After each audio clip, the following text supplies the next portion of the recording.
Welcome to episode number 373 of the Beyond Social Media Show, the podcast for all of you marketing, advertising, public relations, and communications professionals. You can find us by searching for Beyond Social Media Show. We are recording on March 12, 2022. Plenty of things to talk about as usual, including Dollyverse, tracking commercial emotions, Twitter shops, claiming credit for your work, the information war, propaganda influencers, PR pitch from hell, banned by Facebook, and stick around for some Metaverse stats at the end of the show. But we kick it off with the best story of the week, and Biel always has it on her. Biel, what do you got? Well, I just love this. I mean, let me point out that Dolly Parton is 76 and James Patterson, I think, is 78. And Dolly Parton is performing live at South by Southwest this weekend and streaming her show live on the blockchain. So this is from a story in AdAge and also from Variety. So it's the first South by Southwest performance on the blockchain. And it's a true sign of the times, because Parton's going to perform, and then the show is streaming on the blockchain. And South by Southwest's first Web3 sponsor signed up this year. That's Blockchain Creative Labs. They're a new division of Fox, of all things, and they're working with Parton on NFTs and performing in the Metaverse. So the Metaverse and all of its components are a hot topic of conversation in Austin, and it's speculated that that's what brought most people there, because they feel like they need to figure out what the hell it is. So NFTs are expected to be a main attraction. Web3 startups plan to attend, and there's multiple meetups, forming around the new technology. And so the name Dolly Parton is related to the Metaverse, and her project is essentially it's a tokenized artwork and music as part of a promo for her upcoming album called Run Rose Run. And there's also a book called Run Rose Run, which she wrote with Patterson. Actually, he told her the story and she created music as her response to the story. And so that became an album. And then after the live performance, everybody who attended it is going to get an NFT from Dolly just as a thank you, and to authenticate their attendance. And then the album is accompanied by the book. And James Patterson is a longtime best-selling author, but I mean, what I love the most about it is their ages. And she says, "I'm always doing something new." Now, the Dollyverse was developed by Illuvio, and it hosts NFT sales along with the live stream performance. It'll be on March 18th, and it's just adorable to me. So Dollyverse is that, I mean, just access to the content, or is it a virtual experience? Or I'm kind of confused. It's both. As I understand it, you will be able to view the concert on the blockchain. Okay. And also, like, how this actually works is that the NFTs have a smart contract, so that every time the NFT is sold, she gets her piece, and he does, because they're together on this.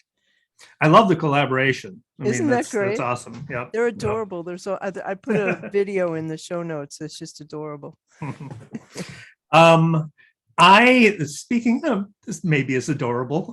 This is from a BBC article by Elna Schultz, who reports on the backstory of one of my favorite commercials. BL, remember the Gorilla Cadbury commercial? Yeah. Phil Collins' song "In the Air Tonight." There's an extreme close-up of the gorilla's eyes and nose as the song begins. Collins sings the opening verse. Camera pulls out a little to show the gorilla's entire face. He takes a deep breath, stretches his head back and forth, and then it pulls out to reveal that he's sitting at a drum kit. And as the drums kick in, he's hitting the snare, and there's a gorilla playing Phil Collins in the Air Tonight. Just delightful ad.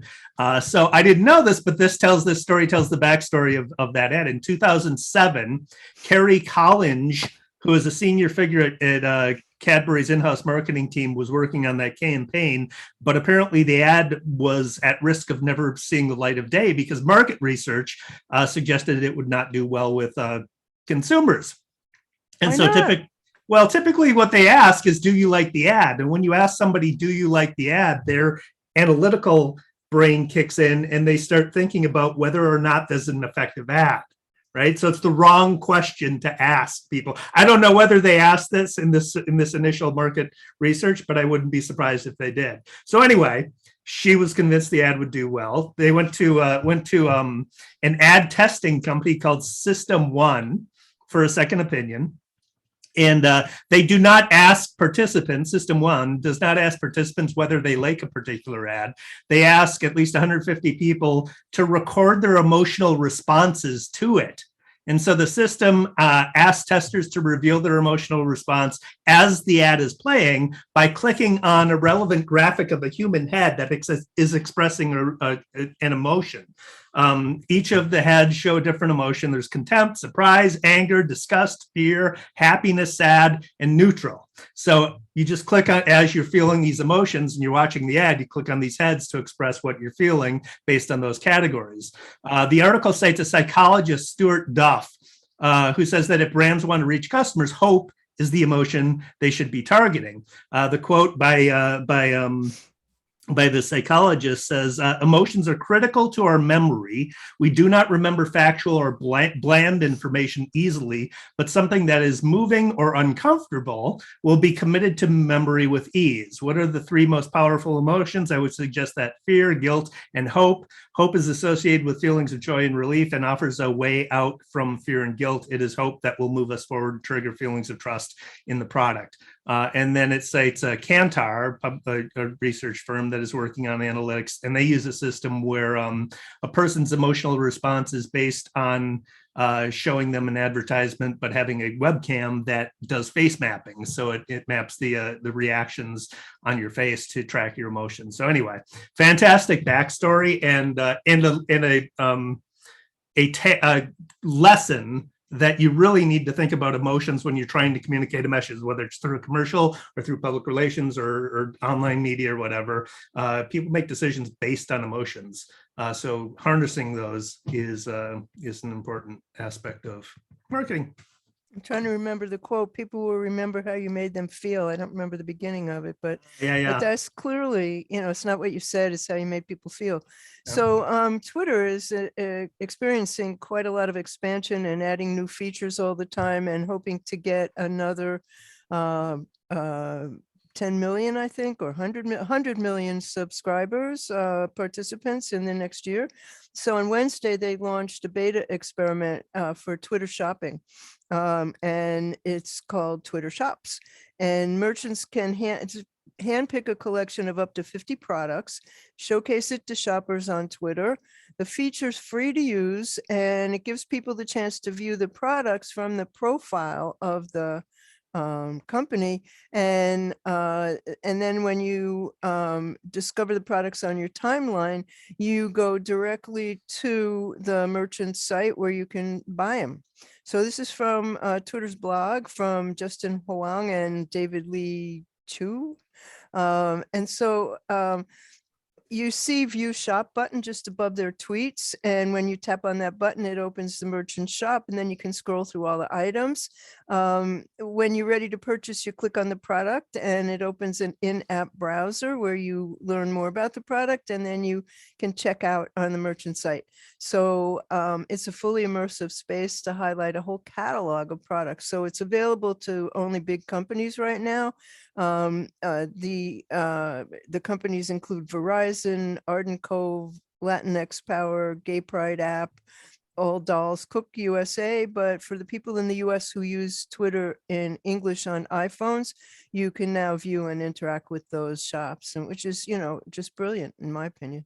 Interesting. They're catching up with Instagram. Instagram has had shops available for some time. Yeah, but it's a different thing. Twitter has become headquarters for two things. One is NFT information and the other is Ukraine information. And I have been listening on Twitter Spaces to global broadcasts from journalists and all different sorts of experts. And this morning there were 2,000 people listening to one of them. And, clearly this is expanding the reach of the platform, and it's being monitored in a very interesting way, because the moderators of it are vetting the people before they let them speak.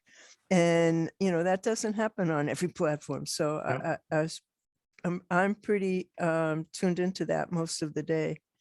Yeah, it's I've been following hashtag Ukraine on Twitter since the invasion began, basically, and it's been amazing to following independent journalists that are from Ukrainian journalists that are reporting on the ground. Ukraine Independent in particular has been doing an amazing job, and then a couple of days ago, 2 days ago, a day ago maybe, it looked like there was a flood of somebody turned the switch, and the Russians all of a sudden got their propaganda going. Yep, the bots Because I arrived. had not seen it until like a day or two ago, and then all of a sudden there was a flood of it, and now it seems to have calmed down a bit. That Twitter has kind of figured out what's going on, but Well, everybody the whole information war has been fascinating to everybody watch. who was anti-vaccine is now, Russian propaganda, and Yeah, they've right. been shutting them down, but you can immediately tell who they are. They have 0 followers. They have an egg for they either have an egg or someone else's picture, and the same things. If you tweet something about it, you'll get the same response, exactly the same response from a dozen of them. So it's pretty clear that the bots are out in force, and come on already. Yeah. This is a quick one. This is from Board Panda. I'm going to butcher these names, but I'll try. Leva Galiut and Gabija Palsite. I'm sure I did not pronounce those correctly. We need a producer. But there you go. Anyway, it's a story about Christina Sevchenko, who is a 25-year-old woman who works in marketing, and her manager was taking credit for her work. So she was putting together research and presentations and everything, discovered that her manager was taking credit for her work without giving her credit, basically putting her own name on it. So she posted a video on TikTok sharing experience, and basically a training video on how to add a watermark to PowerPoint presentations, so that you can basically hide it and demonstrate that you created it. But if somebody were to repurpose it, it would be there, so you could identify it in the purpose in the future. Her TikTok went viral. It had more than 3.7 million views. So clearly that's happening. The write-up, she talks about how this is everywhere. Every manager is horrible, and they're taking credit, and like, I don't know about that. You're 25 years old. You've had maybe 2 jobs in corporate America, and sorry you worked for and had horrible experiences, but that's probably not true. But it does happen a lot. I can vouch for that. Yeah. So I just have one really quick one, and this is a video that I'll post on the show notes. But on Wednesday night, hundreds of people held a candlelight vigil for Ukraine, and they formed a human peace sign in Budapest. And the video is from Sky News, and it's beautiful. It's among the many very inspiring things that have come out of this horror of Worse an invasion. every day. Worse every freaking day. I got one more good one, and it actually leads into one of yours, BL, so I'll let you take it from there. But this is from CNN's Betsy Klein and Rachel Genfaza, who report that the Biden administration has been doing outreach to Ukrainian and to Ukraine TikTokers, not necessarily from Ukraine, but TikTokers that are influencers that have been publishing about Ukraine on on social media in order to reach a broader and younger audience. So White House Press Secretary Jen Psaki and officials from the National Security Council held a briefing with about 30 creators who have been covering Russia's invasion on their social channels, including TikTok, YouTube, and Twitter. The briefing was reported first by the Washington Post. One of the official is quoted in the story saying one of the fundamental ways that Americans, particularly young Americans, are coming to see the war evolve in real time is through these channels. And then it quotes one of the influencers who was invited, this Aidan Khan Murphy, who's an 18-year-old founder and executive director of Gen Z for Change, a nonprofit coalition of more than 500 social media creators, is quoted saying, I think that what people need to understand is the sheer power that TikTok has, whether they like it or not.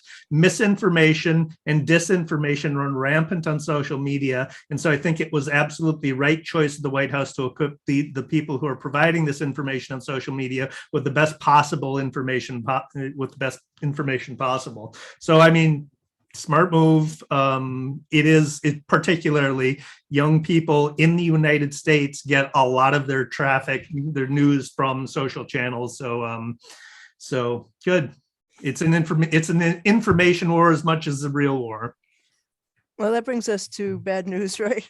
Yeah. Yeah. So this, apropos what you just talked about, this is from a Vice story by David Gilbert, and they have done an investigation at Vice that uncovered a whole coordinated campaign that pays Russian TikTok influencers to post videos pushing pro-Kremlin narratives. So numerous campaigns have been coordinated in a secret Telegram channel with an anonymous administrator. And this person tells these influencers what to say, where to capture videos, what hashtags to use, and when exactly to post the video. And then the campaigns that were launched at the beginning of the invasion, and they've had a number of the highest profile on TikTok, some of whom have millions of followers. And the channel's run by this anonymous person, but he told Vice News he's a journalist, and he lays out the requirements like minimum views required, date and time the video needs to be posted. He asks them how much money they want. It remains unknown who's paying the money, but he then tells them the audio track to use, the emojis to use, the text to post. So the channel is, it gives them a step-by-step guide on how to circumvent TikTok's ban on uploads from Russian accounts.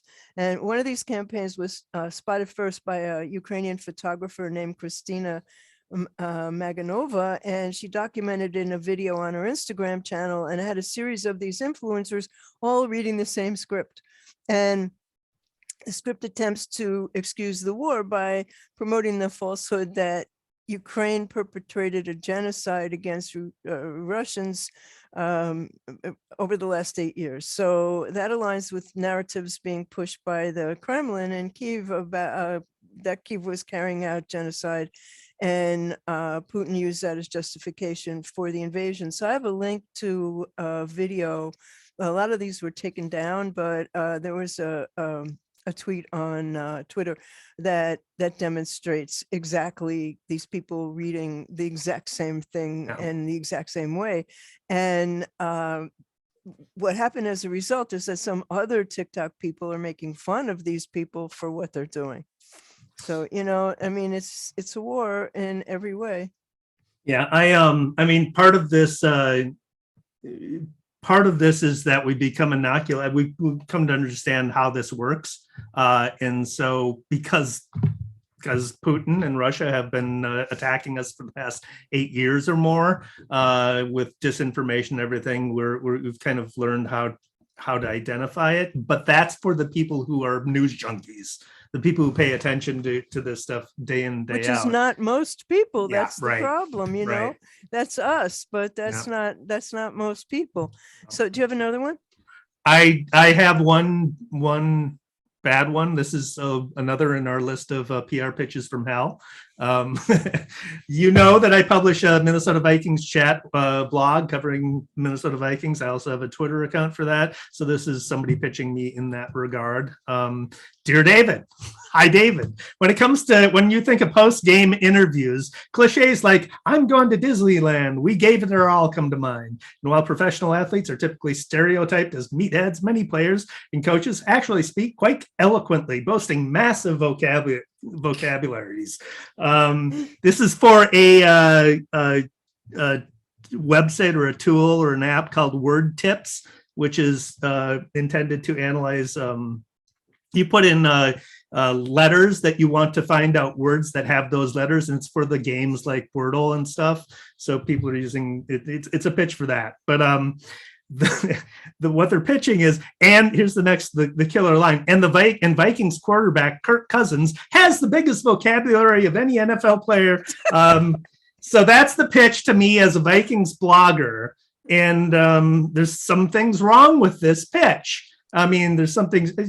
It wouldn't be wrong if they understood that I didn't like Kirk Cousins, the quarterback of the Vikings. Because they don't read your blog. Because they don't read my blog. My blog, I haven't published anything on the blog in maybe 2 years, so that would have given them a flag if they'd actually visited the blog and took the time to do the research to find out, this is a dormant blog, maybe don't pitch them. To if they check my Twitter account, they would notice that every time I mention Kirk Cousins, I put a line in front of his name that says "selfish anti-vaxxer." So selfish anti-vaxxer Kirk Cousins. That would be a tip that maybe you don't pitch. Maybe you don't pitch me about and they have an infographic that they want me to use that says Kirk, his nickname is Captain Kirk, because he got it from the press for being an awesome leader. And no, he's not an awesome leader. He's a selfish anti-vaxxer. So, do your research. No, they don't. My favorite are the ones who tell me that they found a link in a post from 2004. And would I please put theirs in there instead? I'm like, no, I won't do that. Okay, so this is from my friend Ed Miller, who I've known basically forever, and it's the sad story of his permanent banishment from Facebook. And he's upset about it for a number of reasons. So he has said, I'll just read you what he said. "Dear friends and family, I want you to know that I'm alive despite my absence on Facebook, and we'll give you all a status update. Some months ago, I received a notice that my Facebook page had been disabled. No specific reason was given other than you may have violated our community standards." This happened to another friend of mine. "I followed the procedures they recommend and filed for a review. They responded that they have 15,000 reviewers and 3.2 billion members, so my request may or may not be addressed." It passed in the months that passed since the banishment. He's heard of many other people who were also punished, apparently based on decisions made by the algorithm, which is apparently insane. So a woman in Lake Tahoe, where he lives, was suspended for selling animals, but in actual fact, she was selling Girl Scout cookies, and I think Girl Scouts have some animal cookies. Yep. Another was boosted for mentioning the Rocky Horror Picture Show, one of my favorite all-time movies. And he was given a 24-hour suspension last year for using the term snow hoe, which is a tool that's manufactured in North Tahoe for removing snow from car roofs. So even stranger, the company has a Facebook page, which is still there. So apparently the algorithm has gone wild. And he said, "I have no way of notifying my numerous Facebook friends," which he had hundreds, and about why I disappeared. Even Messenger is disabled. Instagram is disabled. And he said he's gotten emails from many people all over the world who had his Facebook contact information asking if he was okay. And friends and neighbors posted on Nextdoor that they're concerned about not getting answers to their inquiries about fire and weather. He's the fire chief, about fire and weather related info that he used to post, and posts he made about events and issues in the community. And how could Facebook do this to the mayor, unofficial mayor? So he said, "Last week I attempted to open the Facebook app to see if there was some change in status. A notice came up immediately stating that since," this is too funny, "since so much time had passed, my page had been permanently deleted. They drag their feet, and now they say that too much time has gone by. Many friends have asked why I can't just sign up for a new page with another name or variation of my name. Using a very different name wouldn't accomplish much, as no one would know it was me. Apparently, Facebook uses facial recognition, so no photos could be posted. They also can tell from the content if someone is surreptitiously using an alias. So that's the story. I sure miss seeing posts and keeping in touch with my family, classmates, neighbors, Malamute buddies around the world, and so many others. Be safe and stay healthy. You know, I mean, really, this is the most innocuous feed that Facebook perhaps ever had. And there's just nothing you can do about it. And you know, No, there's not. the problem is that he had like thousands of followers, actually, not hundreds. And you know, you want to be able to keep in touch. You want to be able to tell them, like, you know, but if you don't have their emails. Yeah, it happened to me. That's why I don't have a Minnesota Vikings chat Facebook page. It happened to your Minnesota Vikings page anymore. Yeah, I had a Facebook page for the blog that was, I don't know, probably 10,000 followers. And it just all of a sudden it violated some policy that they didn't explain what the policy was, and couldn't get access to it. And at that point, I was like, I don't have enough time or energy to deal with this. So. And just this past week, China was running ads on Facebook that they were allowing that were in support of Russia. So, you know, I am so done with Facebook. I mean, I have to use it for clients. That's the only reason I'm ever there. I'm sorry to the people whose birthdays I miss, but I'm done. So I got a smile related to, do you have another one? No, go ahead. Okay, well, this is actually related to the one you just gave. The Muck Rack every month does a roundup of PR pitches from hell, and it's compiled by journalists. So here's one. As an FYI, can you write about me is not an effective PR pitch. And Dan Barry at the New York Times, who writes currently about Ukraine, I mean, he writes about world events. The pitch was, hi, Dan, checking in to see if the skin tone matching tights would be a fit for your upcoming story. Happy to send you some tights, whether this style or we can surprise you. Let me know if you have any questions. His response, so many questions.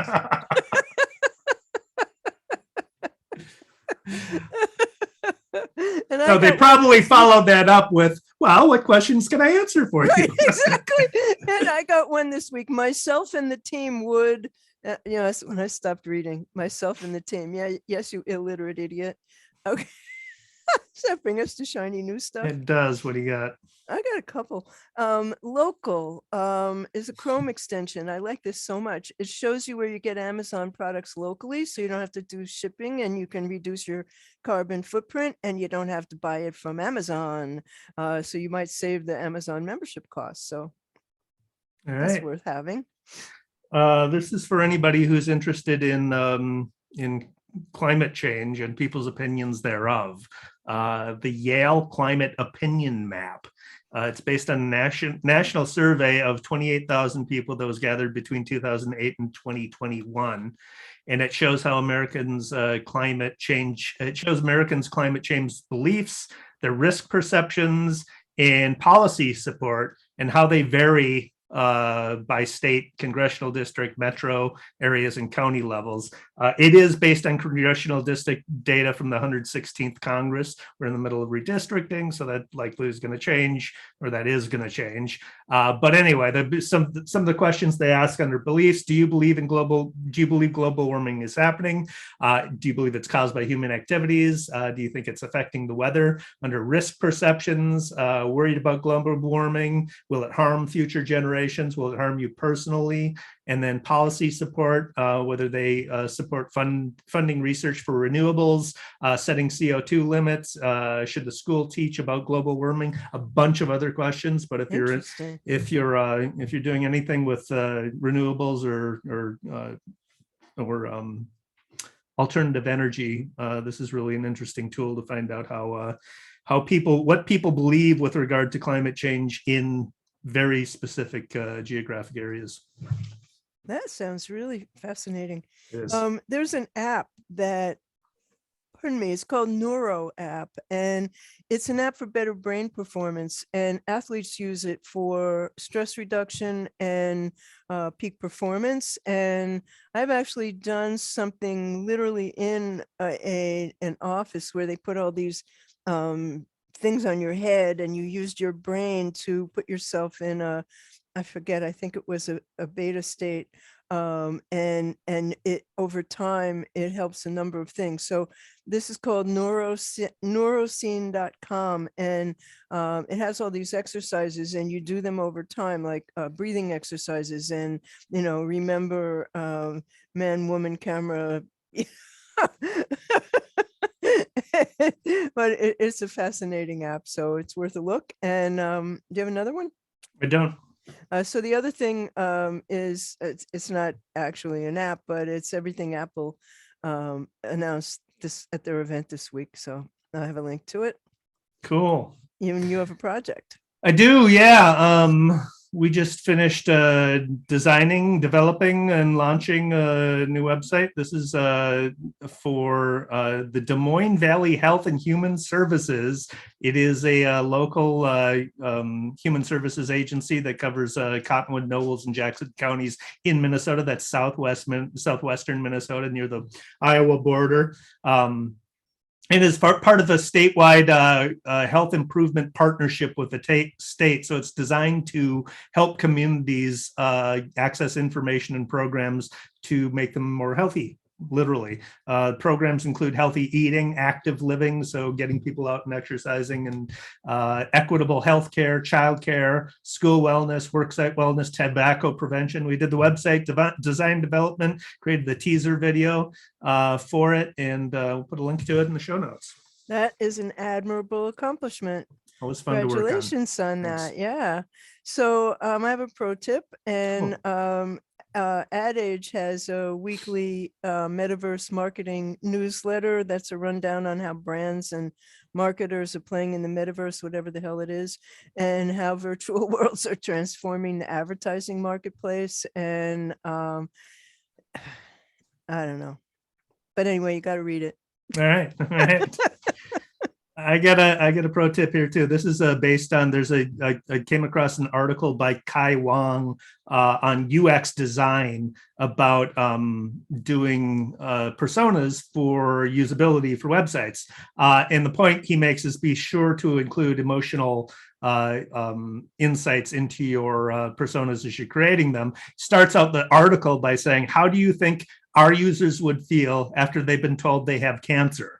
And that's a response that he got from a mentor after he had created personas for a cancer app that he was early in his career, and tried to follow UX best practices, creating standard, thorough, but otherwise neutral design personas, and had not considered the emotional context in which people would be using the app, right? If somebody just discovers they have cancer and they want to find out more information, they go to the app, their emotional state is not neutral, right?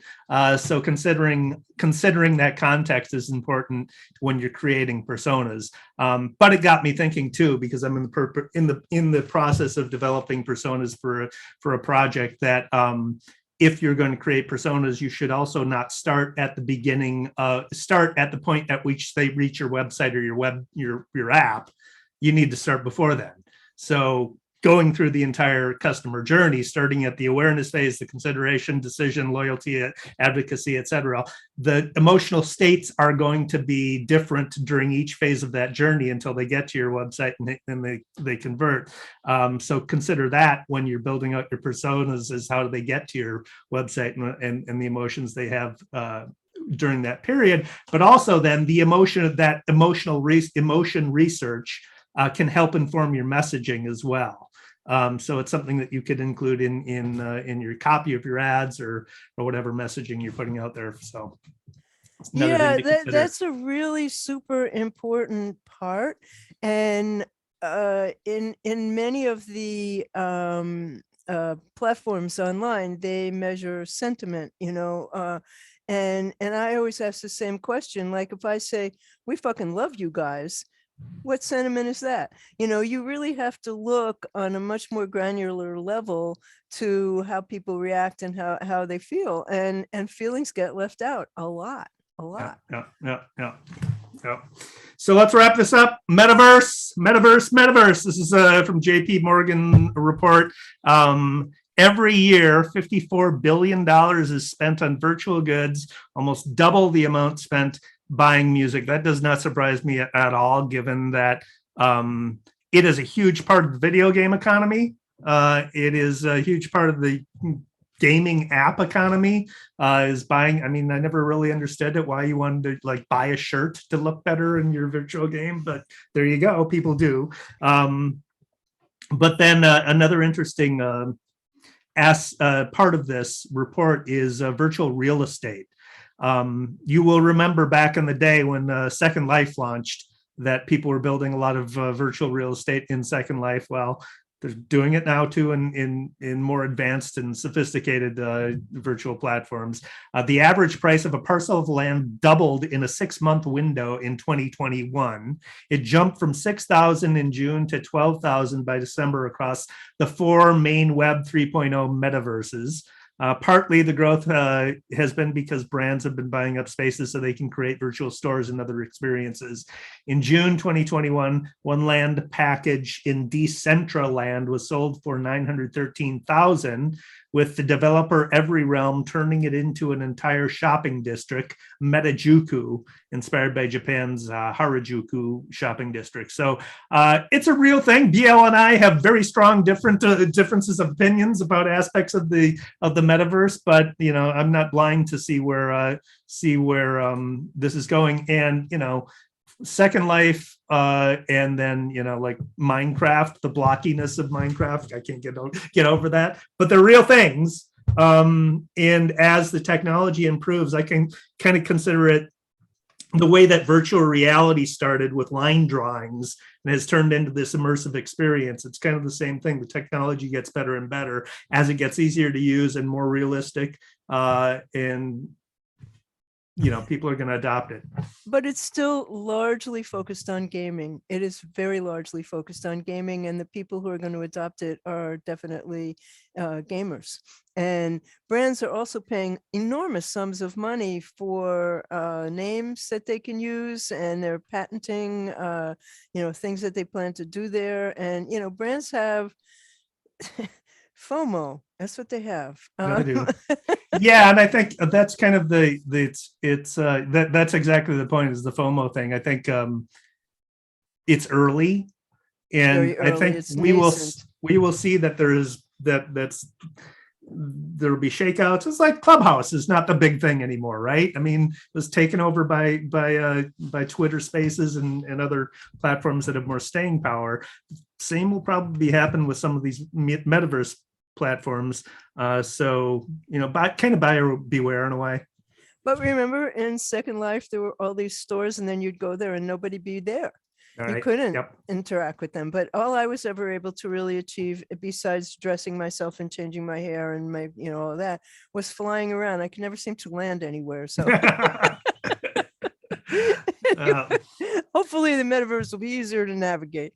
But teleporting rather than flying, I think. Yeah, right. Yeah. So that brings us to the end of episode 373 of the Beyond Social Media Show, which we've been doing since 2012.